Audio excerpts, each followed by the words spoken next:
and welcome to Life Beyond Clinical Practice, the platform where we explore meaningful, fulfilling pathways for clinicians who are ready to take their careers in a new direction. I'm your host, Dr. Diane, and today we're diving into a question which perhaps you've been quietly pondering on. Could a career in academia be right for me? Well, if you've loved teaching students during clinical placements, found yourself fascinated by evidence-based practice, or simply feel like you're ready to contribute in a new way, this episode is for you. So let's take a closer look at what a career in academia really involves, who it suits, and whether it might be the next step in your journey. So let's start with the basics. What kind of person tends to thrive in academic settings? Academia suits curious minds, those who aren't satisfied with just doing the work but want to understand it more deeply. People who enjoy asking why, challenging assumptions, and exploring new ideas often find academia energizing. It also appeals to lifelong learners, those who love the pursuit of knowledge just for the sake of it. And then there's the teaching. If you've ever found joy in helping a student get it, if mentoring junior staff lights you up, or if you find yourself naturally coaching and encouraging others, that's a strong sign you might flourish in an academic setting. In terms of personality, both extroverts and introverts can thrive, but those who are self-directed, reflective, and comfortable with autonomy tend to adapt well. So here are 2 questions to ask yourself. 1, do I enjoy working independently on complex problems? And 2, do I value intellectual stimulation over fast-paced environments? If so, you're probably aligned well with an academic life.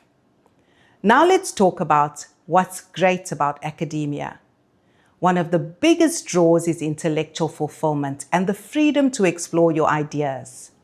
In academia, you're encouraged to pursue your interest in depth, whether that's exploring new research, developing curricula, or contributing to the evidence base of clinical practice. You also get to shape the future of your profession, so you can be part of the change you want to see in your clinical discipline.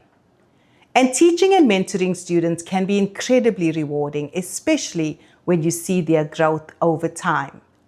And that feeling of investing in the next generation, you have the opportunity to shape young hearts and minds. And here's another huge plus. There's often more flexibility in academia.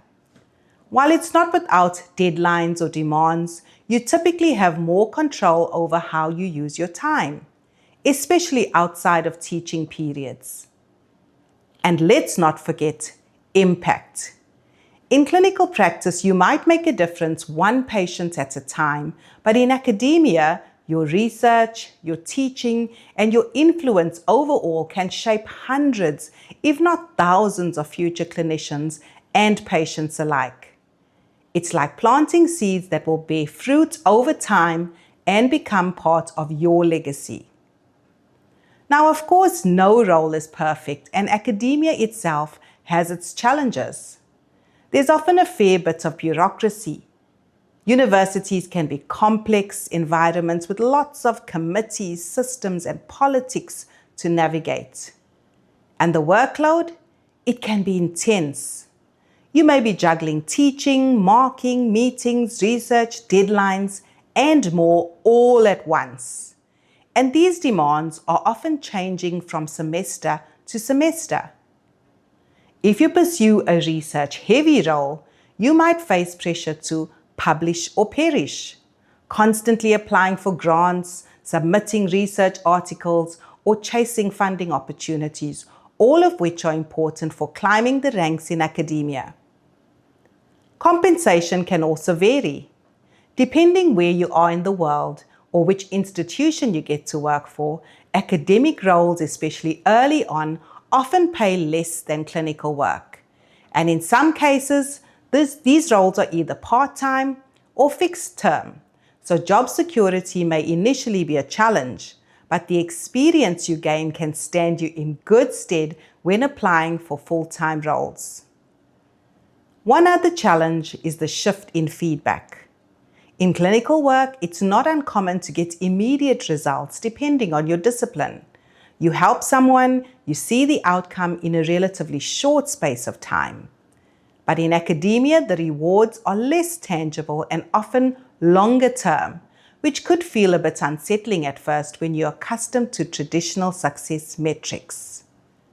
So here are some key questions to ask yourself. How do you know if a move to academia is right for you? 1. Ask yourself if you enjoy reading, writing, or deep thinking. Secondly, can I stay motivated without immediate results or external validation? 3. Do I want to help shape the next generation of clinicians?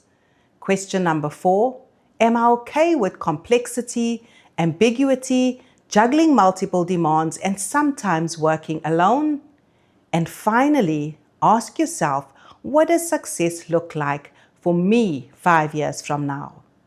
If those questions light a spark in you, you might be onto something. Now, it's also worth saying that academia isn't a one-size-fits-all. There are teaching-focused roles where your main job is to inspire and support students, and these might involve curriculum development, assessment, or leading modules.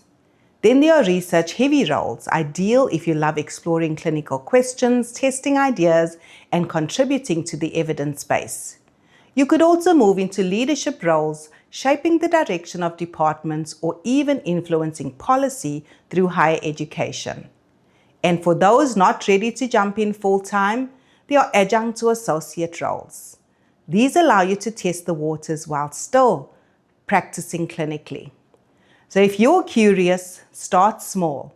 Volunteer to guest lecture at a local university, offer to mentor students or supervise research projects, attend academic conferences in your field, or you could also explore a master's or PhD, particularly if research interests you.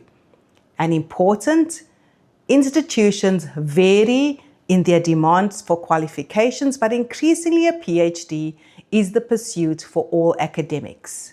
So lastly and most importantly, start with conversations. Talk to colleagues who've made the shift, reach out to departments and ask questions.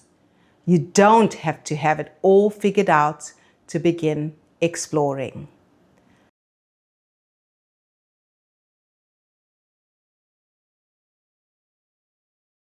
So is academia right for you? Well, that's an answer you have to reflect on.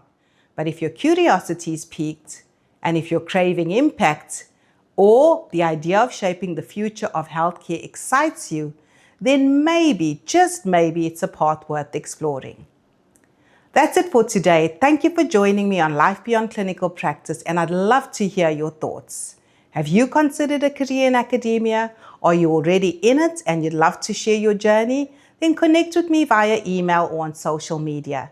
And if you enjoyed this episode, please share it with someone who might be contemplating their next step. Until next time, stay curious, stay inspired, and remember, your skills are needed in more places than you think.